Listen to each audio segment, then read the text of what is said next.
এই প্রবাসে নতুন যারা আসছেন তারা সহজে হাল ছাড়বেন।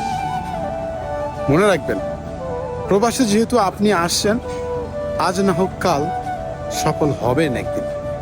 শুধু সময়ের অপেক্ষা, একটু কষ্ট করতে হবে। সফল হওয়া যদি এত সহজ হইতো তাহলে মানুষ ওই বাড়ি ভিটা বন্ধক রেখে এই প্রবাসে আইয়া গোলামি করতো না মানুষের। এই প্রবাসে অনেক ধনীর তুলাল পইরা আছে নিজের স্বপ্ন পূরণ করার জন্য, অথচ দেশে কিন্তু তাদের কোটি কোটি টাকা পড়ে আছে, তবুও নিজেকে সফল করার জন্য, নিজেকে প্রতিষ্ঠিত করার জন্য এই প্রবাসে পাড়ি জমায়। বুঝছেন?